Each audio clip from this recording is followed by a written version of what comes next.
Nous voici maintenant pour la troisième partie. Donc il n'y a plus de cas pratiques à aborder, juste quelques conseils généraux. Donc tout d'abord, je voudrais vous signaler de faire attention à vos épaules, c'est-à-dire de bien vous échauffer le haut du corps avant par exemple de faire les pectoraux. Donc comme dans l'article sur l'échauffement que j'ai fait sur le site et donc vous pouvez relire. De bien travailler l'infra-épineux, le muscle de la coiffe des rotateurs qui va stabiliser vos épaules. Donc celui-ci se travaille grâce à des rotations externes et des L-fly. Donc rendez-vous dans la partie exercice pour voir de quoi il s'agit. Donc normalement je les conseille à l'échauffement, mais ici il peut être très utile de les faire en plus pendant la séance afin de renforcer ce muscle comme n'importe quel autre muscle justement.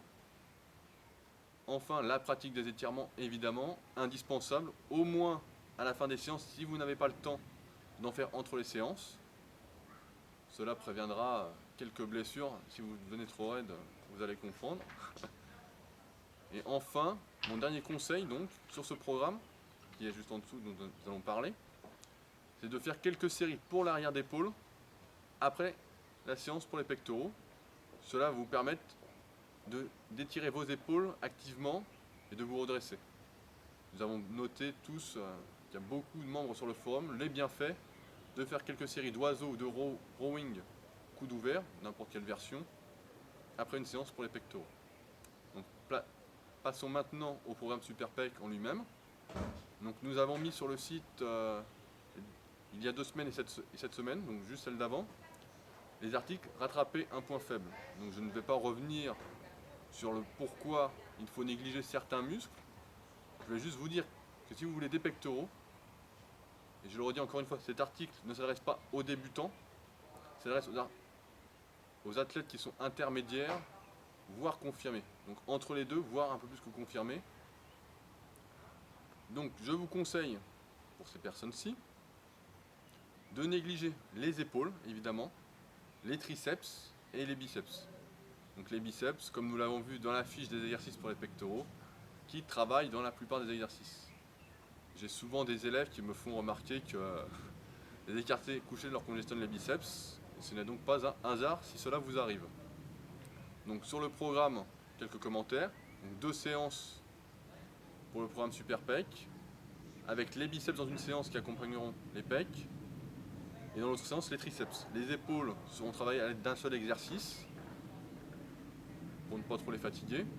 Les L-fly, donc rotation externe pour l'infra-épineux, seront travaillés avant chaque séance pour les pecs, très important. Et enfin, les cuisses et le dos seront travaillés normalement, sans souci. Donc nous en arrivons maintenant à la conclusion. Donc, je n'ai pas indiqué de nombre de répétitions à faire comme d'habitude, car je vous reconseille la lecture de mon article combien de répétitions il faut faire pour prendre du muscle, afin de déterminer selon votre niveau combien de répétitions il vous faut faire.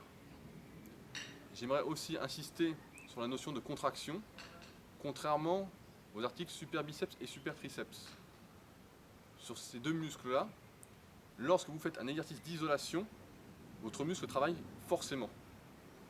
Et ici, malheureusement, dans l'exercice de pectoraux, cela n'est pas le cas car l'on n'isole jamais le grand pectoral des autres muscles.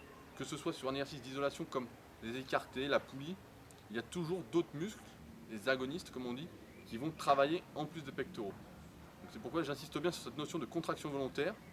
Vous devez contracter, si vos pectoraux sont vraiment un point faible, vos pectoraux à chaque répétition. C'est vraiment très très important. Enfin, il y a un point que je n'ai pas abordé, c'est pour ceux qui veulent prendre de l'intérieur des pectoraux.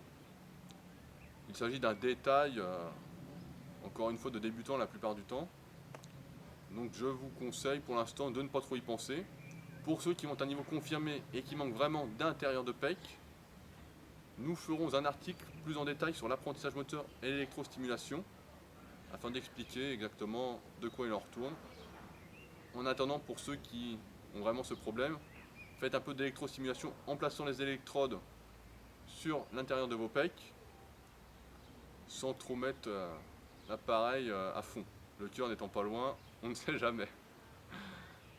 Donc c'est ainsi que je conclurai cet article, en vous souhaitant à tous de super pectoraux, et en espérant vous retrouver sur notre site Superphysique ainsi que sur notre forum.